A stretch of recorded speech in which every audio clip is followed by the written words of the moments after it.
Depuis la première occupation militaire des États-Unis de notre pays, chaque fois que le 18 mai arrive, nous, Haïtiens, nous célébrons la fête du drapeau. Et certains, par naïveté ou par ignorance, parlent du 18 mai comme étant la date de création du drapeau à l'Arcaïe. Mais au fur et à mesure que les connaissances avancent et que des Haïtiens sont mieux pénétrés des données de l'histoire, ils savent que le drapeau haïtien, ce symbole de la patrie, ce signe visible de ce qui unit les Haïtiens, le drapeau, n'a pas été créé à l'Arcaïe. Mais à côté de tous les Haïtiens et de tous les patriotes, chaque 18 mai nous rappelle la valeur de ce morceau de tissu que nous appelons le drapeau et qui doit être honoré, qui doit être respecté. C'est le drapeau du peuple haïtien. C'est le drapeau des Haïtiens, de ceux qui sont ici en Haïti, qui vivent dans les montagnes, dans les plaines, dans les villes, aussi bien que ceux qui vivent à l'étranger. Donc nous disons avec cet ancien doctrinaire et ancien chef d'État, c'est le moment aussi de refaire le drapeau, le symbole, plutôt le serment au drapeau avec la main droite sur le cœur.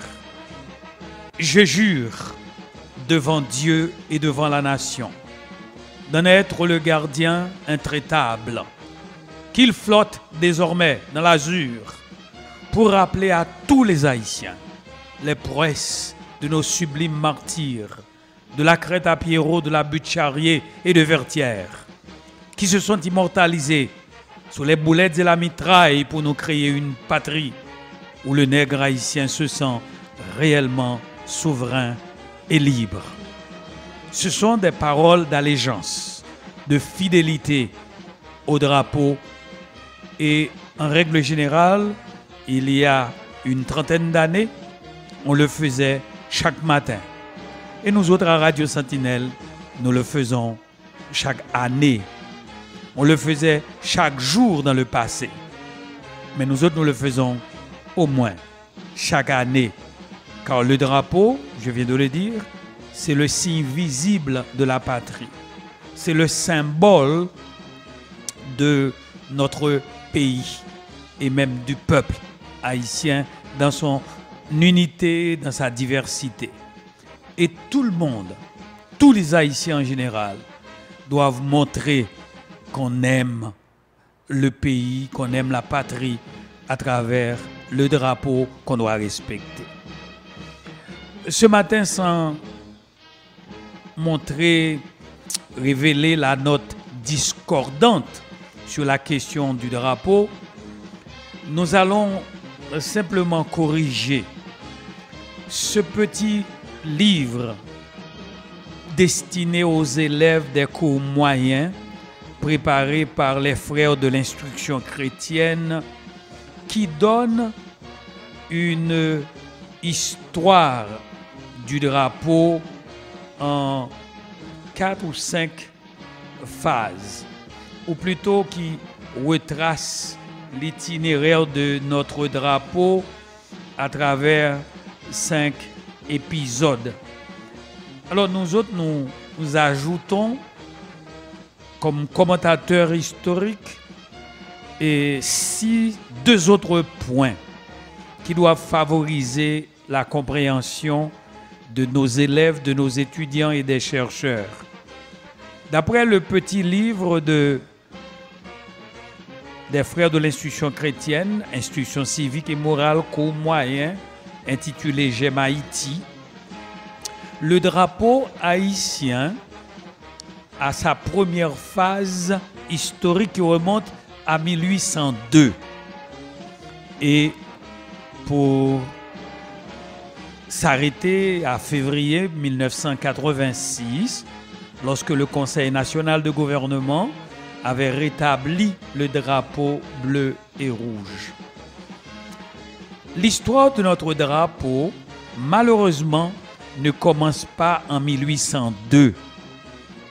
On aurait pu dire, mais c'est en 1804 que nous sommes indépendants. Je dis, bon, d'accord, bien sûr.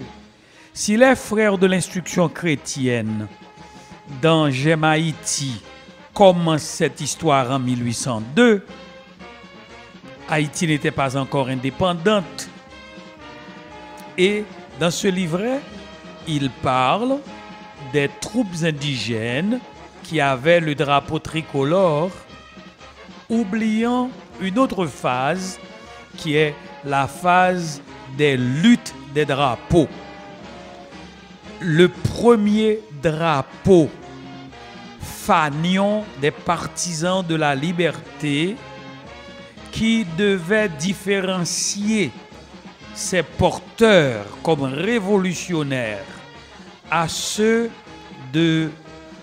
qui avaient adopté le coq gaulois ou qui avaient adopté le drapeau bleu, blanc, rouge sans le coq gaulois. Cette histoire ne commence pas en 1802, mais commence de préférence le 15 janvier 1765. Donc si on écrit, on doit écrire, on doit retracer les différentes phases de l'histoire du drapeau haïtien. On doit corriger le petit J'aime Haïti comme manuel d'instruction civique et morale préparé par les frères de l'instruction chrétienne pour ajouter comme première phase la date du 15 janvier 1765 lorsque le comte d'Estaing avait créé le premier drapeau des révolutionnaires qui était un drapeau noir et rouge. Donc le premier drapeau de ceux qui voulaient l'indépendance, de ceux qui voulaient être libres, libres de la colonisation, libres de l'esclavage et avoir un pays indépendant. Ce drapeau a été créé par le comte d'Estaing qui a donné à ces révolutionnaires leur fanion noir et rouge. Pourquoi? Pour les différencier des opportunistes de l'époque qui se disaient eux aussi révolutionnaires, mais qui en fait avaient le drapeau tricolore bleu, blanc, rouge. Et il y avait d'autres opportunistes, eux aussi se disant révolutionnaires, qui avaient le drapeau bleu, blanc, rouge, mais avec un coq gaulois. Donc il y avait le drapeau bleu, blanc, rouge avec le coq gaulois, le drapeau bleu, blanc, rouge sans le coq gaulois, et bien avant, ce qui est oublié par les manuels de nos frères de l'instruction chrétienne et par beaucoup d'autres historiens, c'est le drapeau noir et rouge qui a été cousu, préparé par le comte d'Estaing et qui remonte au 15 janvier 1765 comme drapeau des révolutionnaires, des vrais révolutionnaires, de ceux qui voulaient vraiment être libres. Effectivement, il va y avoir cette deuxième phase en 1802, ou plutôt cette troisième phase. Mais la phase de 1791, avant d'arriver à 1802, il va y avoir une bataille des drapeaux, créant même une certaine confusion. Ceux qui étaient toujours qui avaient toujours le drapeau bleu, blanc, rouge, ceux qui avaient le drapeau bleu, blanc, rouge avec le coq gaulois, et ceux qui avaient le drapeau des révolutionnaires créé par le comte d'Estaing du 15 janvier 1765 et aussi en 1791, avant 1802, ceux qui préconisaient tout simplement un drapeau rouge. Mais une autre phase en 1802, après 1802 plus précisément, c'est au cours de 1803, pendant les grandes guerres. Les 13 années de guerre de libération de 1791 à 1803, 18 novembre, pour arriver au 1er janvier 1804, c'est la période des guerres des drapeaux. Plusieurs drapeaux sont hissés, démontrés et portés par les révolutionnaires. Ceux qui voulaient rester fidèles à la France arboraient leur drapeau bleu, blanc, rouge. Et ceux qui voulaient un divorce avec la France, mais tout en conservant leur autonomie, ils avaient le coq gaulois dans le drapeau bleu, blanc, rouge. Et d'autres qui disaient qu'ils n'ont pas besoin du coq gaulois, mais qu'ils restent avec le bleu, blanc, rouge. Et d'autres qui disaient qu'il faut rompre avec la France et avoir un drapeau qui ne sera ni bleu, blanc, rouge, ni bleu et rouge, ni le noir et rouge, et qui ont adopté le bleu et rouge avec le coq gaulois. Donc bleu, blanc, rouge, coq gaulois, bleu, blanc, rouge sans coq gaulois, bleu et rouge avec le coq gaulois. C'était le cas de certains membres de l'armée indigène, comme par exemple Kangé, Christophe. Mais maintenant, lorsque la guerre va effectivement donner la victoire du 18 novembre 1803, le drapeau des vainqueurs, de ceux qui, de Mirebalais à l'habitation Vertières, pour entamer la dernière des batailles, la plupart des historiens sont unanimes à reconnaître que c'était le drapeau né du congrès de l'Arcahaie, qui était le drapeau noir et rouge, que les étrangers, particulièrement les journalistes, avaient vu pendant cette bataille.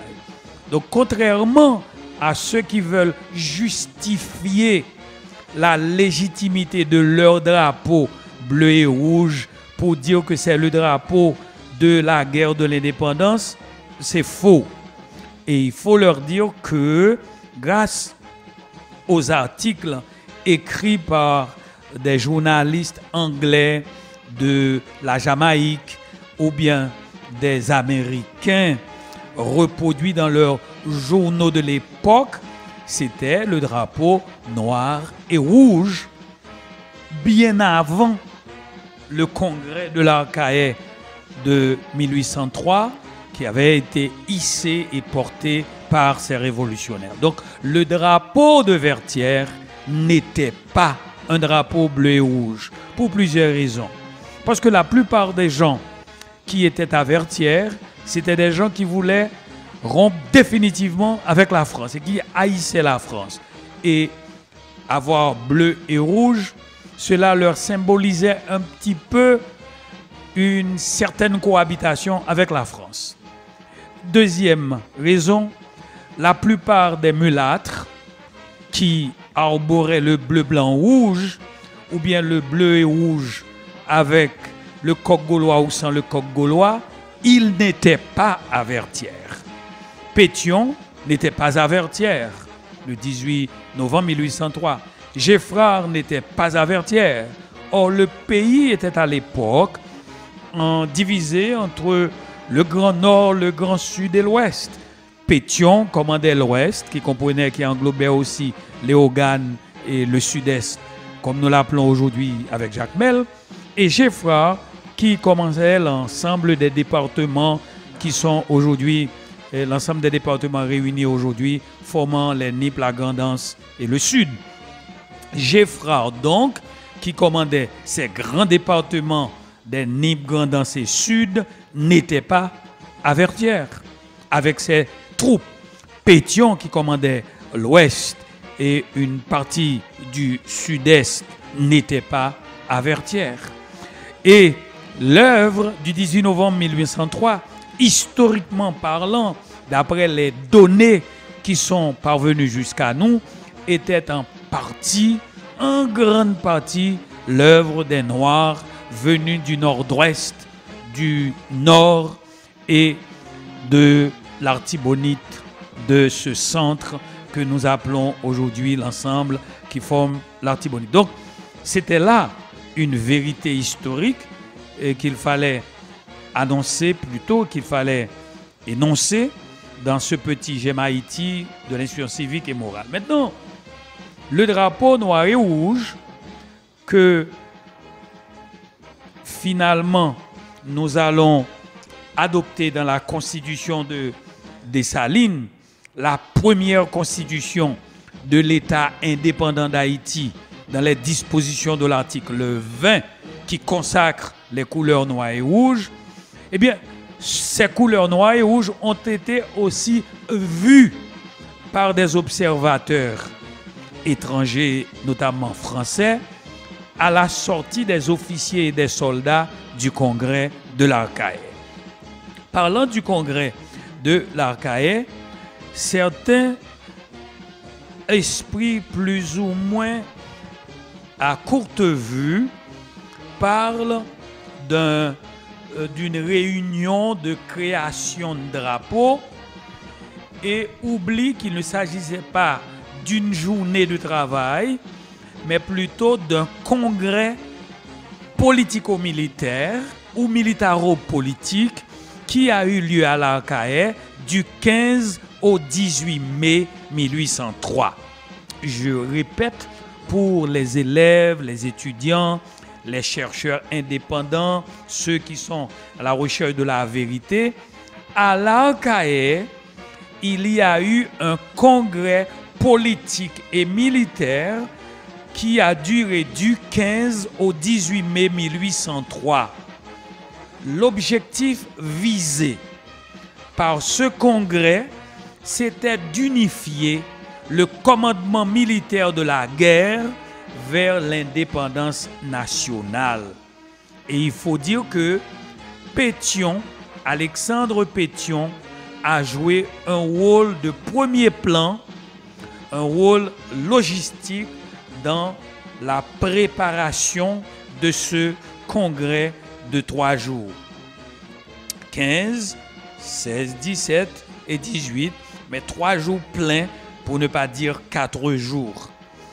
Il n'y a même pas eu à l'ordre du jour, pendant ces 3 jours et demi ou pendant ces 4 jours de discussion, de grandes discussions de haut niveau, la question du drapeau n'était même pas à l'ordre du jour des discussions de ce congrès du 15 au 18 mai 1803. Je répète, il y a eu un congrès politique et militaire à l'Arcahaie. Ce congrès visait à unifier le commandement militaire de la guerre vers l'indépendance nationale pour savoir à qui va revenir le commandement militaire de la guerre, qui sera le numéro 1, le numéro 2, le numéro 3 et pourquoi, tout en respectant la question chère à toute armée de la hiérarchie et aussi de la question des grades et de l'autorité militaire. Il y avait des questions politiques, bien sûr, à débattre, notamment la grande réconciliation entre Pétion et Dessalines qui avait lieu le 10 août 1802 sur l'habitation d'Alas, première section de Plaisance. C'est à la suite de cette réunion, cette réunion de haut niveau entre les deux chefs noirs et mulâtres, qu'on allait planifier cette rencontre du 15 au 18 mai 1803, une réunion politique et militaire. Et je reprends que la question du drapeau ne figurait pas dans l'agenda de ce congrès, de cette réunion de conjuration qui ressemble un petit peu à celle du Bois Imam dans la nuit du 14 août 1791 dans le nord et plus tard à la réunion du 10 août 1802, après cette réconciliation entre Dessalines et Pétion, à l'initiative de Dessalines, eh bien, il va y avoir cette deuxième réunion à l'initiative de Pétion pour réconcilier les Noirs et les mulâtres, parce que les Noirs détestaient les mulâtres détestaient les Noirs aimaient Dessalines et les mulâtres chérissaient Pétion. Il y avait donc un conflit qu'il fallait soulever et il fallait discuter de cette question sensible au cours du congrès de l'Arcahaie du 15 au 18 mai 1803. Dessalines et Pétion, ces deux généraux, en dépit de leur haine réciproque, en dépit des luttes atroces qu'ils ont menées l'un contre l'autre, en dépit des souvenirs douloureux des épisodes de la guerre du Sud en 1800 qui avaient divisé Pétion et les mulâtres et Dessalines et les Noirs, au point que Pétion a dû s'exiler à la Jamaïque et par la suite en France, suivi de son retour dans le 86e bateau de guerre en première ligne pour venir avec le plan secret de rétablir l'esclavage, en dépit de toutes leurs différences d'appartenance, de la couleur de la peau à leur culture politique et même conception idéologique. Dessalines avait rencontré Pétion à Dallas et Pétion avait accepté de faire la paix avec Dessalines contre les forces d'exploitation et esclavagistes, les forces d'occupation de l'époque comme grands visionnaires. Oui, grands visionnaires tous deux, Dessalines et Pétion avaient posé les bases de l'unité nationale en raison de leur compréhension des grands enjeux de la conjoncture inhumaine de leur période, de leur temps. Ils ont vu, par la foi politique, les événements avant même qu'ils arrivent. Donc Dessalines et Pétion, on doit avoir une pensée spéciale pour eux chaque fois que nous célébrons la fête du drapeau le 18 mai. Mais ne pas causer d'entorse à l'histoire. Ne pas adultérer la fête en soi pour ajouter création du drapeau, mais pour parler de préférence du congrès de l'Arcahaie, au cours duquel congrès le drapeau était à l'honneur, mais ne figurait pas quant à ses couleurs dans l'agenda de ce congrès de 4 jours, puisque le drapeau était déjà créé depuis le 15 janvier 1765, démontré pendant les guerres, les luttes de 1791 à 1803 pendant la période révolutionnaire, et le bleu, blanc, rouge était déjà rejeté. Le bleu et rouge qui étaient les partisans qui voulaient une autonomie de Saint-Domingue rattaché à la France, comme Toussaint Louverture qui voulait un Commonwealth, eh bien, Dessalines, Christophe et les autres étaient partisans de ce noir et rouge qui était le drapeau de la guerre de l'indépendance et qui a été vu le 18 novembre 1803 à Vertières et qui a été vu aussi à ce congrès le 18 mai 1803 pour la fin du congrès, 4e jour du congrès, et qui a été vu aussi par le capitaine d'un navire anglais, Jamaïque. C'était une possession anglaise, la Jamaïque, et qui a vu de Gonaïves-Étang le drapeau noir et rouge hissé par les indépendantistes. Donc, Dessalines et Pétion, on leur doit un rappel, un souvenir, mais pas question de parler de drapeau bleu et rouge créé le 18 mai 1803. On appelle ça le recours à la falsification historique. Et c'est très très important. On vient de poser en France un acte salué avec chaleur par les gens à courte vue, mais avec une certaine froideur calculée par ceux qui ont une bonne formation, un ancrage idéologique assez solide, lorsque la mairesse d'une ville française a inauguré un jardin Toussaint Louverture et présenté Toussaint Louverture, s'il vous plaît, comme un général français. Donc, il y a le jardin du général français Toussaint Louverture qui a œuvré pour l'indépendance d'Haïti. Cette falsification historique doit être corrigée par les Haïtiens de bonne souche. Si Toussaint était un général français, écoutez, ça c'est la vérité historique. Mais Dessalines aussi était un général français. Christophe aussi était un général français. Les officiers qui commandaient sous les ordres de Toussaint ou de Dessalines, mais étaient aussi des généraux français.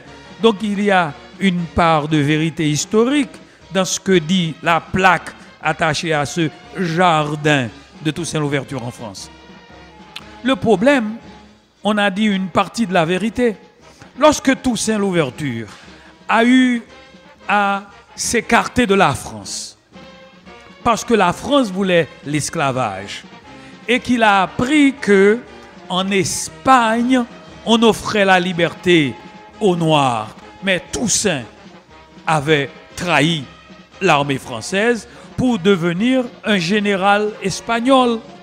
Donc Toussaint va devenir général espagnol de telle sorte que je ne serais pas surpris si quelque part en Espagne, à Toledo, on établisse aussi un jardin Toussaint Louverture avec une plaque où l'on dit que Toussaint Louverture était un général espagnol et même anglais.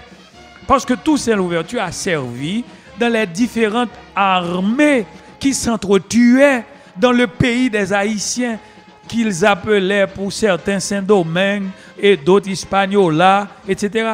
Et finalement, lorsque Toussaint Louverture, après son passage dans les différentes armées françaises, anglaises, espagnoles, a appris que la France est redevenue républicaine et qu'elle accordait la liberté aux esclaves, Toussaint a abandonné l'Espagne et est revenu à la France pour devenir un général français. Mais lorsque Toussaint s'est rendu compte, de par les messages d'information reçus de la France, que Napoléon a rétabli l'esclavage en Guadeloupe et dans les Caraïbes, dans les possessions françaises, Toussaint Louverture est devenu le fondateur de l'armée révolutionnaire de libération haïtienne. Toussaint est peut-être resté un général français. Toussaint était peut-être un général espagnol, anglais. Peut-être nous le concédons historiquement.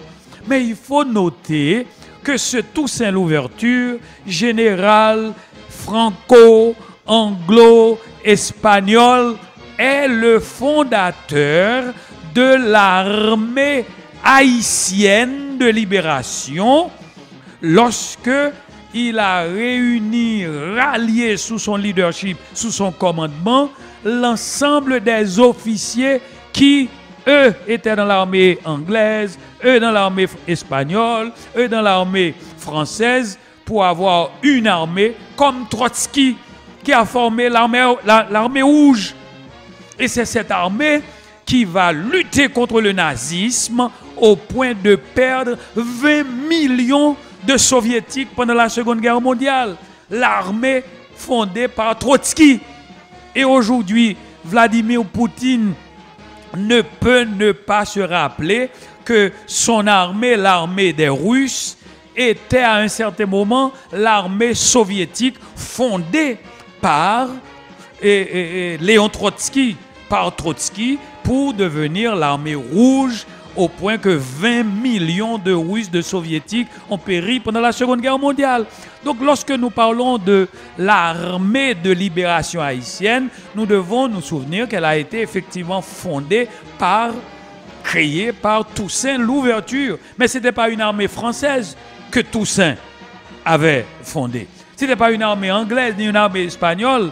C'était une armée haïtienne, une armée avec laquelle, après la Constitution, il voulait établir une autonomie et même pour certains une indépendance. Bien sûr, je n'adhère pas moi-même, commentateur historique, à la thèse que Toussaint Louverture voulait l'indépendance, car il a écrit lui-même dans ses mémoires qu'il est un général français et qu'il voulait que Saint-Domingue fût une sorte d'entité spéciale, autonome, ayant des liens avec des liens de rapprochement, des liens de proximité avec la France, la mère patrie. De sa cellule au Fort de Joux, Toussaint Louverture a plaidé auprès de Napoléon qu'il était un général français. Au moins, il faut qu'il soit jugé par la cour martiale pour qu'il puisse se défendre. Donc, c'était une parenthèse pour montrer que l'histoire peut être falsifiée. Toussaint était un général français, bien sûr, mais tous les généraux de l'armée, que l'on appelle l'armée de Saint-Domingue, qui était en fait une armée de libération, eux aussi étaient d'anciens officiers de l'armée anglaise, d'anciens officiers de l'armée espagnole, d'anciens officiers de l'armée française, et Toussaint a eu le mérite de prendre cet ensemble de conglomérats. Bon, je dirais cet ensemble de corps éparpillés venus de différentes armées pour former l'armée de libération. C'est cette armée, après la trahison de Brunet, lorsque Toussaint Louverture est arrêté, qui va être placé sous le commandement de Jean-Jacques Dessalines. Vous n'allez pas me dire que Jean-Jacques Dessalines est aussi un général français, mais un général français en rébellion qui est à la tête d'une armée et avec laquelle armée de libération, il va créer un État indépendant en battant l'armée régulière française le 18 novembre 1803 grâce à l'aide des Noirs venus du nord, du nord-est, du nord-ouest, du centre de l'Artibonite, alors que les mulâtres de l'ouest et du sud avaient peur, parce qu'ils étaient revenus seulement en 1802, et ils avaient fait la guerre en 1800, ils avaient peur que s'ils perdent la guerre une deuxième fois, cette fois-ci ils avaient lutté contre la France, ils n'auraient aucun pays d'accueil. Donc par précaution ou par réflexe psychologique, ils se sont abstenus, ils n'ont pas été avertis. Mais ça, c'est une autre page d'histoire. Donc, je reprends pour dire que le 18 mai doit être une date importante pour notre histoire, dans notre histoire.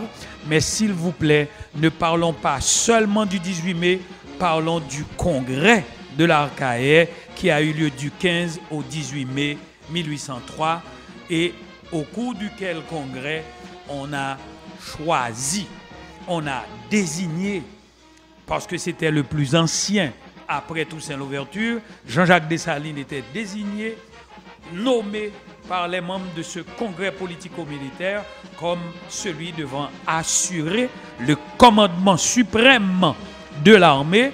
Et le deuxième en rang, c'était Henri Christophe.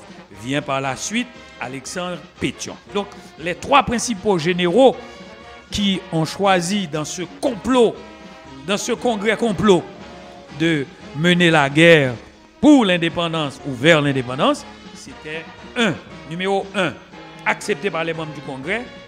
C'était le but d'ailleurs de ce congrès. L'objet, c'était de unifier le commandement. Désormais, il n'y a pas de Yayou, de Kangé, de Kaplaou, de Mundong, etc. Il y a un commandement militaire, une seule armée, et cette armée, désormais, a un seul chef, Jean-Jacques Dessalines. Et le deuxième, qui lui est son second, c'est le général Henri Christophe. Et après le général Henri Christophe, nous avons en troisième position le général Alexandre Pétion. Alors, dans l'itinéraire historique, l'histoire de notre drapeau, nous avons maintenant une autre phase qui est citée, mais avec un peu de malice. C'est la phase écrite par les frères de l'institution chrétienne. Ils disent qu'en 1803, Dessalines arracha le blanc du drapeau français et rapprocha le rouge du bleu pour marquer l'union des noirs et des mulâtres. Le bicolore bleu et rouge était créé. Faux. Et nos très chers frères de l'institution chrétienne et les historiens un petit peu vulnérables qui les répètent savent très bien qu'ils induisent en erreur. Et tôt ou tard, ils vont créer une demoiselle, une belle mulâtresse du nom de Catherine Flon et qui avait rapproché les couleurs noires. C'est faux. C'est faux, faux, faux, faux sur toute la ligne. Il n'y avait pas de création du drapeau à l'Arcahaie le 18 mai 1803. C'était un congrès de 4 jours, un congrès qui a duré du 15 au 18 mai.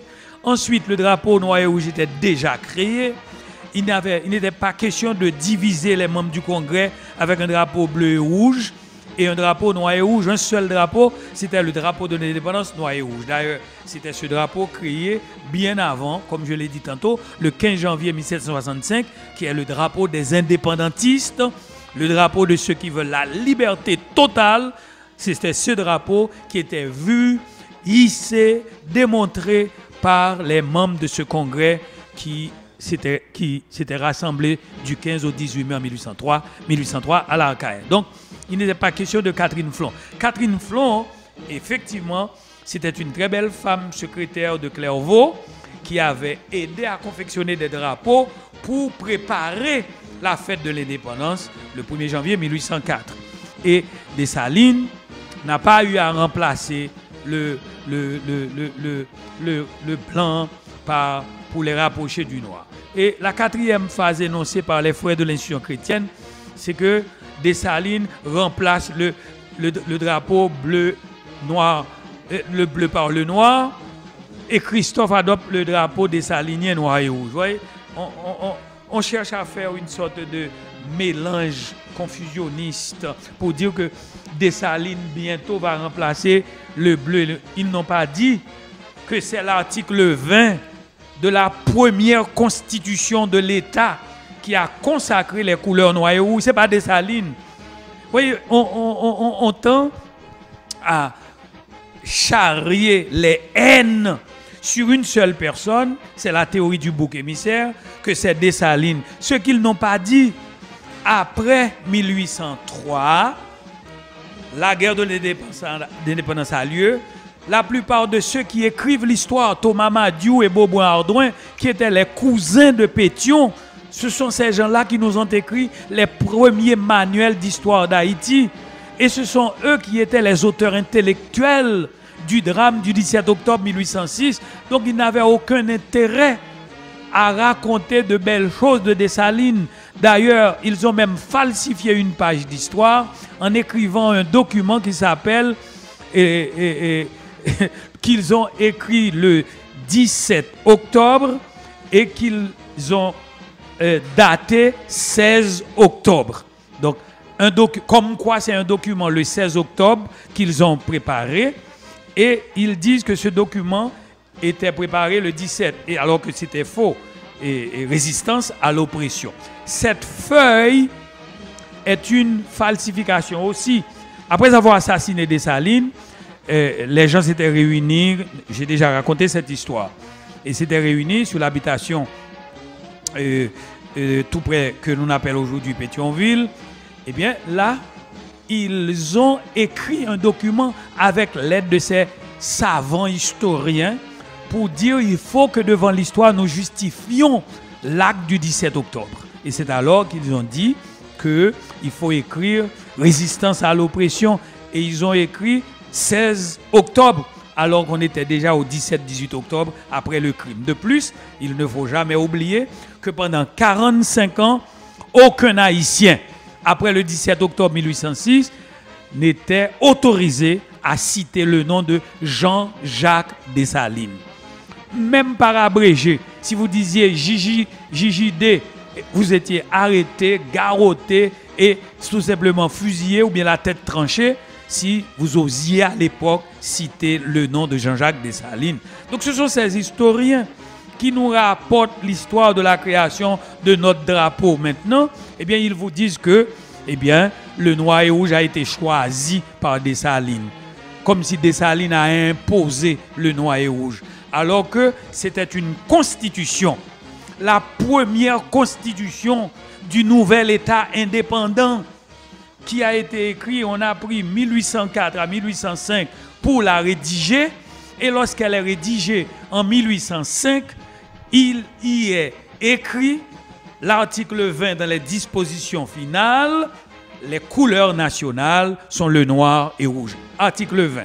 Le petit livre des frères de l'institution chrétienne de J'aime Haïti n'a pas mentionné cette phase dans l'histoire de notre drapeau. Le noir et rouge n'étaient pas les couleurs de Dessalines.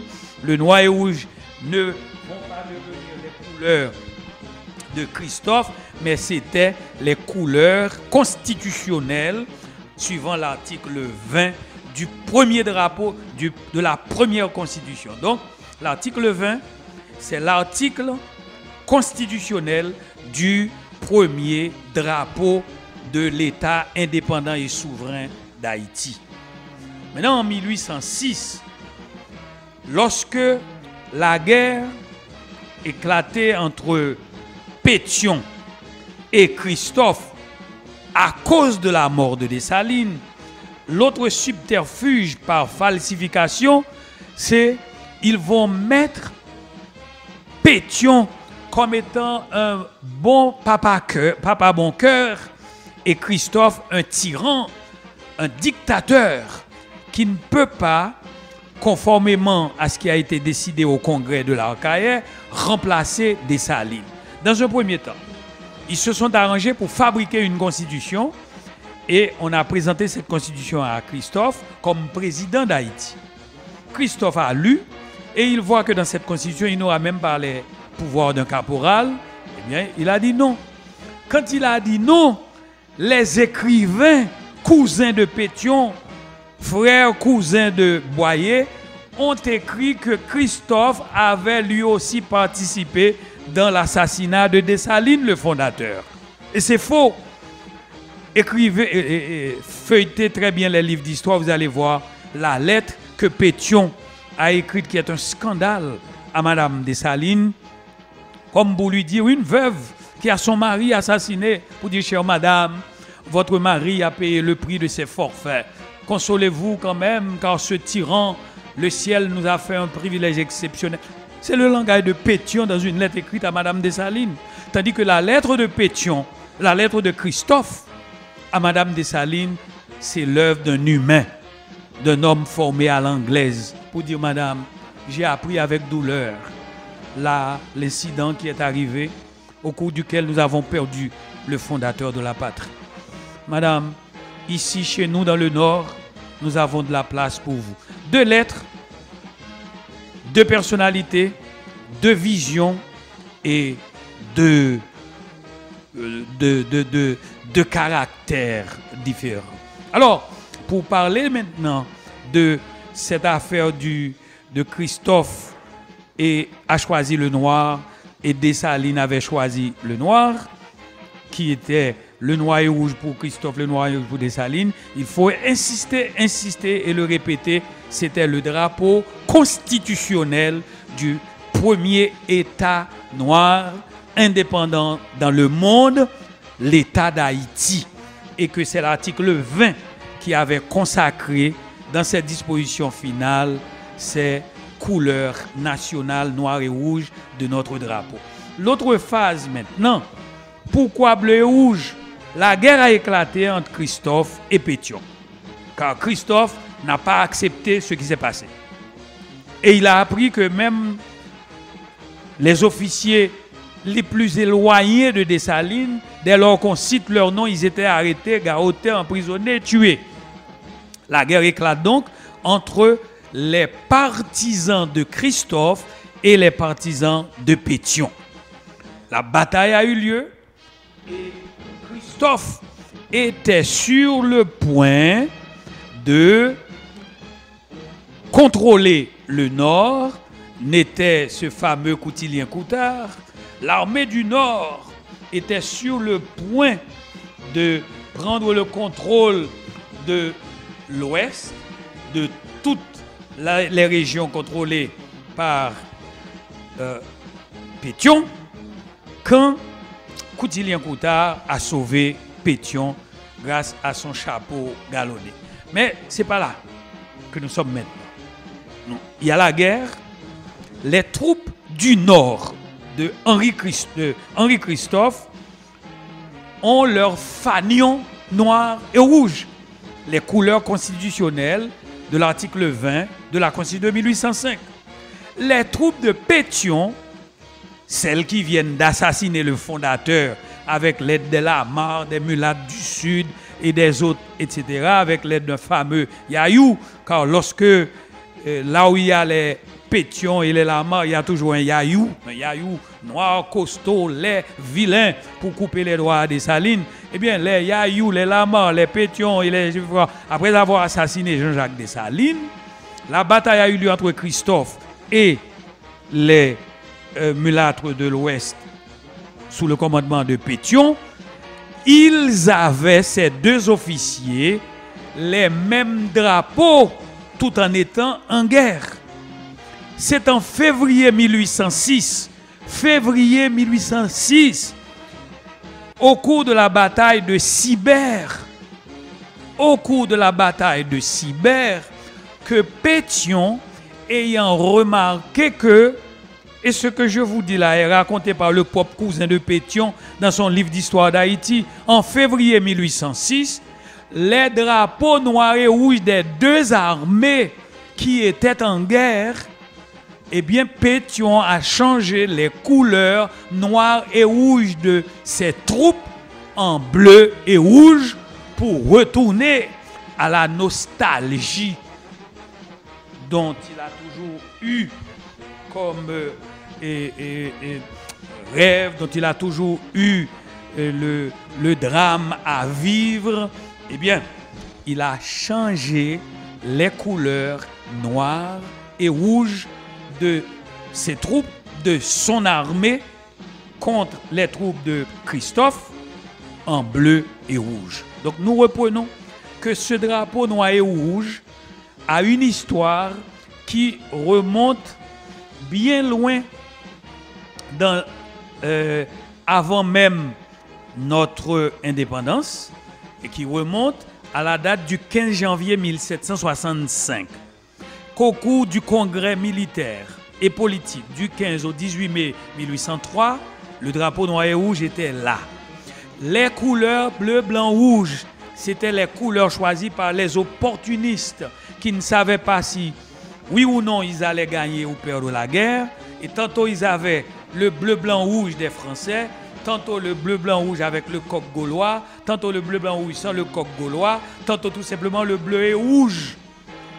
Mais le drapeau de Pétion, c'est le drapeau de la bataille de Sibert en 1806, après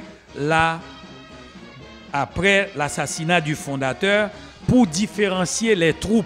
C'est ce qu'écrit Madiou, c'est ce qu'écrit Thomas Madiou, c'est ce qu'écrit aussi Beauboin Ardouin, que les couleurs nationales, les couleurs des deux troupes, des deux armées deviennent bleu et rouge, tandis que Christophe, déçu, il a ravagé les différentes plantations trouvées, dit-on, dit Madiou, dit Beauboin, et il est allé s'établir dans le nord pour proclamer son gouvernement en adoptant le noir et le rouge. Et le noir et le rouge est resté le drapeau de l'Empire avec Christophe. Et cela jusqu'en 1820. Alors, en 1806 donc, c'est le drapeau de Pétion, bleu et rouge. En 1964, François Duvalier, s'il était un tyran, c'est vrai. S'il était un dictateur, c'est vrai. Et personne ne peut justifier devant l'histoire ou devant les consciences et les nombreux actes commis qui ont détruit des familles sous le régime des Duvalier ou de docteur François Duvalier. Les erreurs sont historiquement prouvées, mais comme cet homme était aussi historien et qu'il était anthropologue, sociologue, à part d'être médecin, et qu'il était journaliste, Donc Duvalier connaissait l'histoire et il savait par cœur les différentes leçons auxquelles nous faisons allusion quand nous parlons du drapeau noir et rouge, du drapeau bleu et rouge. Alors que fit Duvalier? Dès 1959, Duvalier présenta au Sénat de la République un projet pour le changement des couleurs nationales. Mes amis, il y a eu un tel scandale au niveau de la République en 1959 que Duvalier a dû renoncer à son projet de changer les couleurs nationales. Et voilà, Duvalier vient revenir avec ses couleurs du tyran, noir et rouge, les couleurs du dictateur Jean-Jacques Dessalines. Et Dessalines était insulté par les sénateurs autour de ce projet de François Duvalier de changer les couleurs nationales. En 1961, il a essayé de recommencer, mais il était conseillé à Dr François Duvalier de mettre son projet dans les tiroirs, ce qu'il a fait. Mais un jour, c'est en 1964, juin 1964, effectivement, le docteur François Duvalier, se sentant suffisamment fort, il va rétablir le drapeau de Dessalines avec les armes de la République,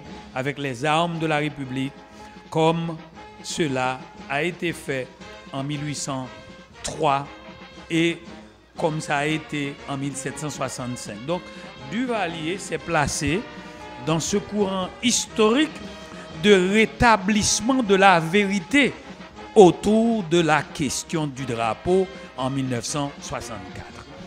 En février 1986, profitant de l'effervescence populaire, le CNG, en dépit du fait qu'il y a eu au sein de ce CNG des gens capables d'interpréter les données de l'histoire et qui pouvaient aussi expliquer le passage ou les différentes étapes de cette histoire de notre drapeau, eh bien le CNG a rétabli le drapeau de Pétion, le drapeau bleu et rouge aux bandes horizontales avec les armes de la République comportant le bonnet de la liberté comme Pétion l'avait fait. Donc aujourd'hui, au moment où nous vous parlons, nous avons le drapeau de Pétion, le drapeau de la trahison, le drapeau qui a remplacé le premier drapeau constitutionnel de l'État indépendant d'Haïti, inscrit dans l'article 20 des dispositions finales de la Constitution de 1805, c'est le drapeau d'Alexandre Pétion, le drapeau vénéré par les gens de Pétion, le drapeau de la trahison et le drapeau de toutes les occupations que nous avons connues depuis 1806 avec son rétablissement ou sa création par Pétion. Aujourd'hui, la question se pose en célébrant le drapeau. Qu'est-ce que nous devons retenir? Je dois vous dire, je l'ai déjà dit dans une émission, que Pétion a eu son mérite.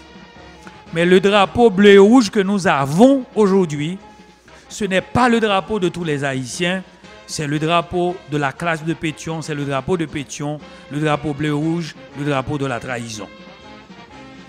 Nous devons retenir quand même que le 18 mai est une fête qui doit être toujours consacrée à l'unité retrouvée autour de l'armée, par l'armée, grâce à l'armée, mais que symbolise le drapeau. Car le drapeau demeure dans tous les pays du monde, pour tous les pays du monde, le symbole visible de la patrie. Le symbole de la patrie. Drapeau qui doit être respecté, vénéré, aimé et enfin adulé. Le drapeau bleu et rouge n'est pas le drapeau de tous les Haïtiens. Et le drapeau noir et rouge est sujet malheureusement à controverse. Parce que le drapeau noir et rouge va nous rappeler, historiquement parlant, le cheminement, l'itinéraire de ce drapeau, né ce 15 janvier 1765, qui était présent pendant les batailles et avec les troupes particulièrement noires de 1803, 1802, 1803 et 1804, hissé au Gonaïves le 1er janvier 1804, on est en présence de pages d'histoire susceptibles et même capables d'embarrasser une classe de congénères qui eux aussi méritent de la patrie, la classe des métis, les mulâtres ou les nègres à peau claire. Et par rapport à des gens non éduqués ou bien grossièrement éduqués, qui n'ont pas de mollesse pour approcher le problème, ils peuvent rendre la situation très embarrassante pour les mulâtres en parlant du drapeau de Pétion, le drapeau de la trahison. Mais l'histoire, c'est l'histoire. Puisqu'il y avait effectivement ce congrès, puisqu'il y avait effectivement à un certain moment dans notre histoire un drapeau bleu et rouge, même si c'était le drapeau de certains qui avaient trahi la révolution, mais qu'aujourd'hui nous sommes en présence de ce drapeau qui nous est imposé par l'ignorance, la naïveté et la vulnérabilité de ces gens du CNJ qui n'avaient aucun sens à vue éloignée de l'histoire. Nous devons démontrer, nous devons montrer, nous devons confesser notre embarras, nous aussi. Pourquoi nous devons reconnaître que nous sommes embarras? C'est parce que, d'un point de vue historique, d'un point de vue psychologique,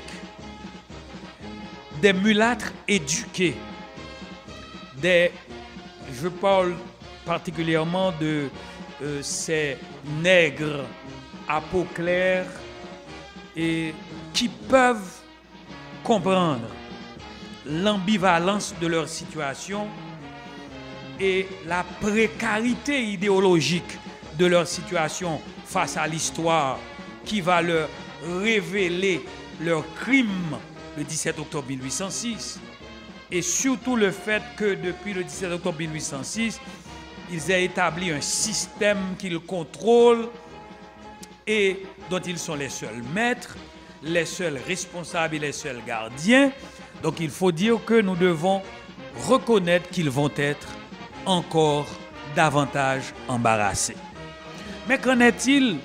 Alors embarrassés quand on tentera de leur raconter ces pages d'histoire. Et surtout quand on va leur dire que le drapeau bleu-rouge est le drapeau de la trahison, le drapeau de ceux qui avaient comploté pour assassiner le père fondateur de la patrie le 17 octobre 1806, et que des gens intelligents ne peuvent pas l'admettre. Et devant l'histoire, au lieu de falsifier des pages d'histoire pour créer un drapeau qui a été créé à l'archaïque, pour inventer mademoiselle Catherine Flon et pour démontrer avec de faux documents qu'il y a eu même un procès-verbal rédigé à l'archaïque, ce qui est faux, et avoir des gens qui vous disent oui, on a vu et le drapeau noir et rouge avertir, ce qui est faux, et que le drapeau vu par le général à l'archaïque ou bien au premier, au lieu de les aider à falsifier l'histoire, je vais vous dire que nous aussi, nous serons embarrassés si nous tentons par tous les moyens d'imposer notre noir et rouge, même si ce sont des couleurs historiques. Donc, historiques, des couleurs fondées, dont je vous ai fait tout à l'heure l'histoire. Et que faire? Eh bien, nous avons proposé, au niveau de notre enseignement et de notre coalition, nous avons dit, écoutez, aucun nègre à peau claire et particulièrement borné par manque d'éducation, par ignorance ou bien tout simplement par une culture un petit peu raciste et engagé dans les préjugés de couleur. Il ne va jamais accepter le drapeau noir et rouge. Mais de notre côté, même si vous leur faites une démonstration que c'est le drapeau qui a été créé depuis 1765 par le comte d'Estaing, même s'ils acceptent dans vos livres, dans les livres que des partisans qu'ils ont écrits, ils ne vont pas accepter. Psychologiquement, ils ne seront jamais à l'aise.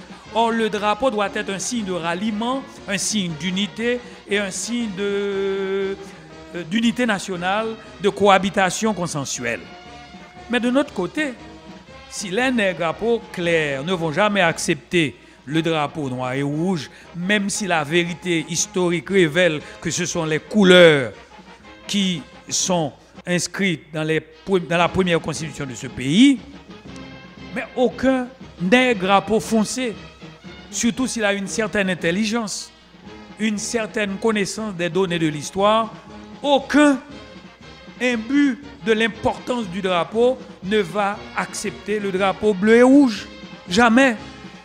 Ils peuvent tolérer que une certaine gouvernance bornée, limitée par l'ignorance, nous impose le drapeau bleu et rouge, mais jamais ils ne vont accepter les couleurs de ce drapeau de Pétion créé à Sibert au cours de la bataille entre ses troupes et les troupes de Christophe. Jamais nous n'allons accepter le drapeau bleu et rouge. Parce que je suis au courant, nous sommes au courant, comme gens plus ou moins instruits, de la façon dont on a hérité ce drapeau bleu et rouge, qu'aujourd'hui on tente de falsifier, ou dont on tente de falsifier les données pour nous dire que c'était le drapeau de l'indépendance. Faux. Donc je ne vais jamais accepter, moi, le drapeau noir et rouge, et bleu et rouge. Lui non plus, elle non plus, ne va jamais accepter notre drapeau noir et rouge. Que faire?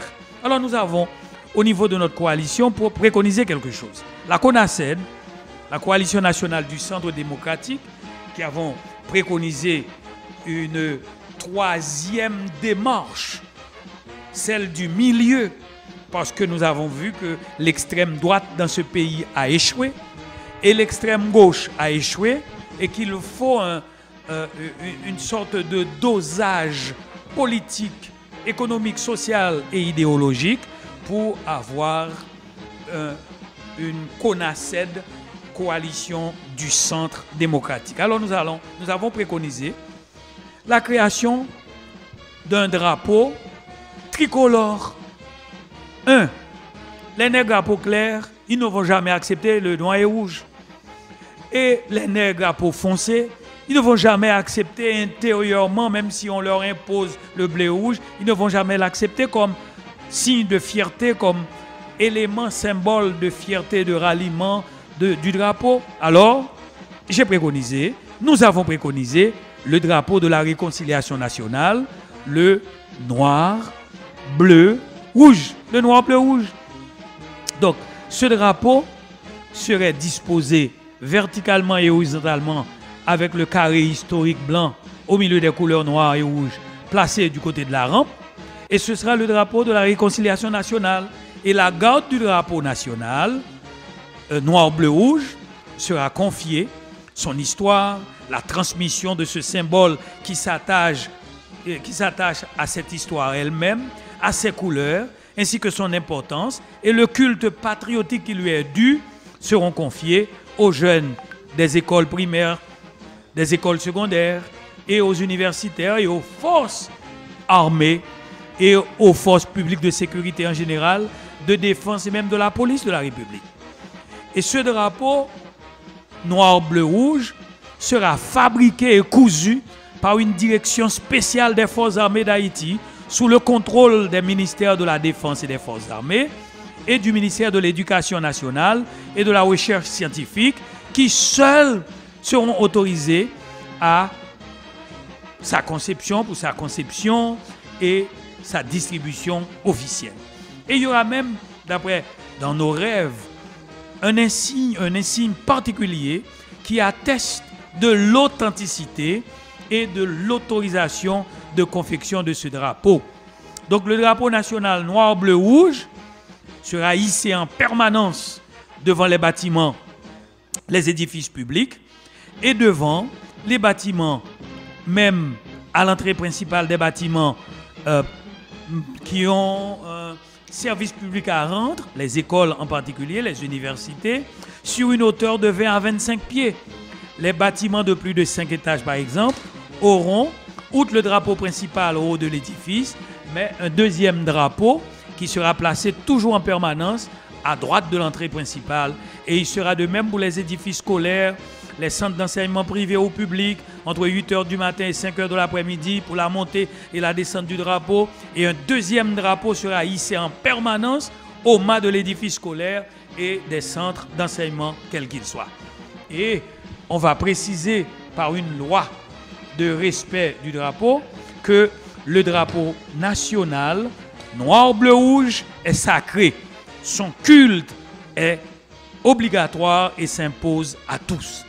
Toute offense au drapeau, c'est un crime grave, attentatoire à l'honneur, à la dignité nationale et puni de destitution si le suspect est un employé ou un fonctionnaire de l'État, un membre quelconque de l'un des trois pouvoirs de l'État, à quelque titre que ce soit et à quelque corps qu'il appartienne et dont il relève, en plus d'être passible de déchéance par la perte de ses droits civils, politiques, économiques, sociaux et de famille, ainsi même qu'à la réclusion perpétuelle ou à temps qui sera requis par le procureur général. Parce que dans la réforme, nous avons préconisé qu'il y ait un procureur général de la République sur sa plainte transmise par toute autorité de l'État.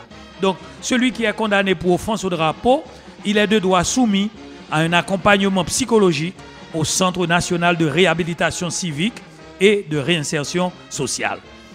Et on va préciser dans cette loi que le 18 mai de chaque année reste le jour du drapeau et la fête scolaire et de l'université. Et il sera toujours marqué et célébré comme journée de réflexion autour de cette réunion, de ce congrès à l'Arcahaie du 15 au 18 mai. Mais pas comme jour de création de drapeau. Ce rappel historique sera toujours fait pour éviter que le 18 mai ne soit pas pour la jeunesse et le peuple haïtien une fête du mensonge, de la manipulation et de la falsification. Car le 18 mai, nous sommes en train de le répéter, plusieurs fois déjà nous le disons au cours de ce matin dans cette émission, le 18 mai 1800 n'a pas été une date de création de drapeau. Faux.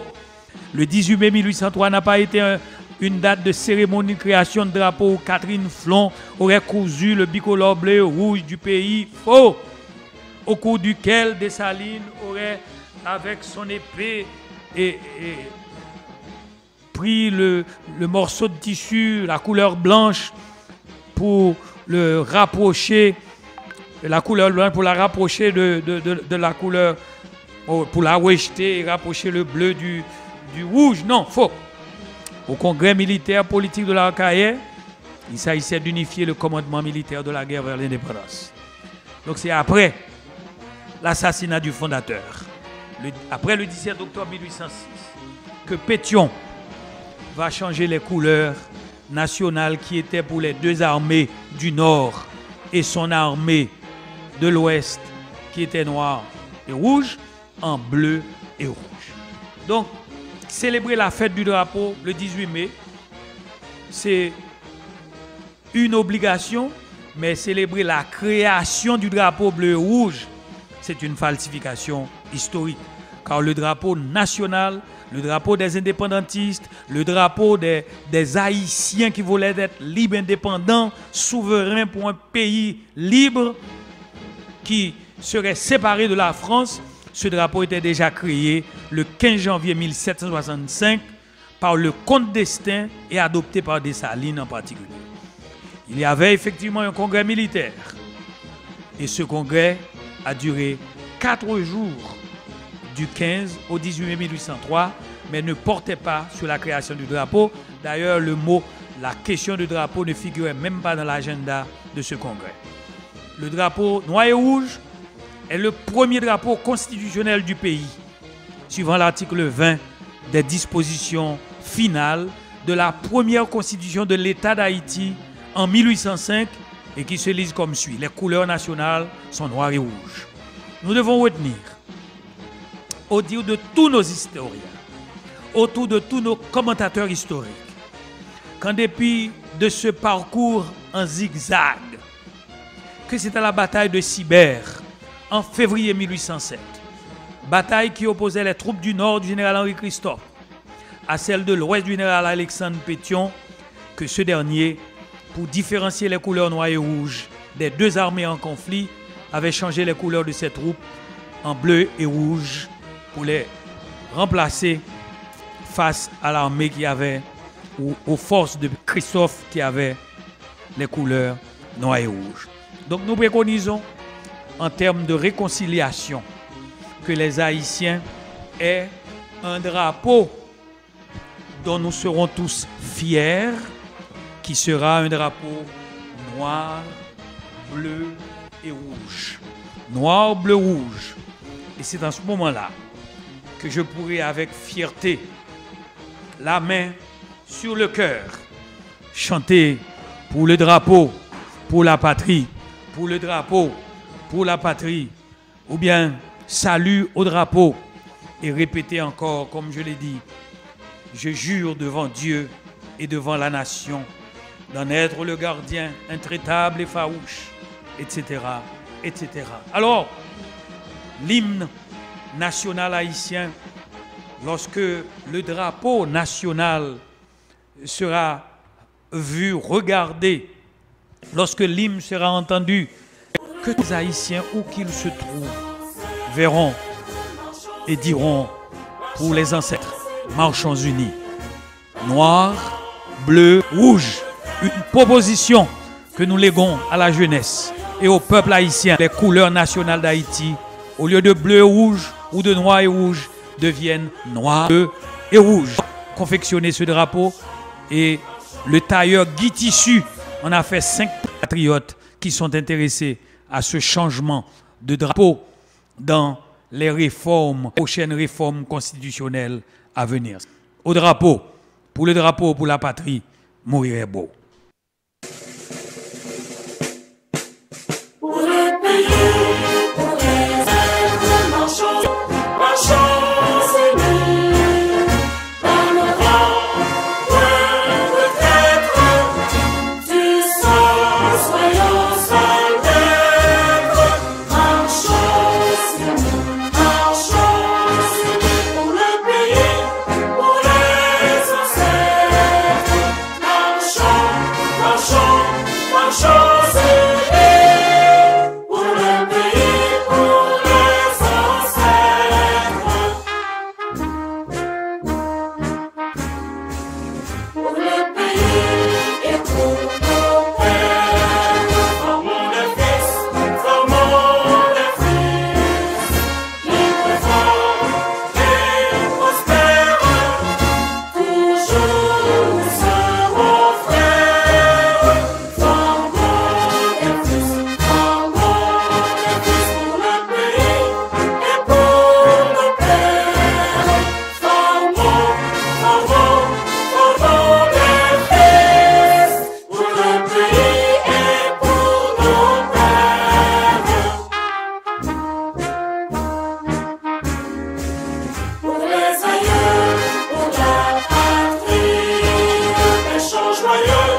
Les chants joyeux.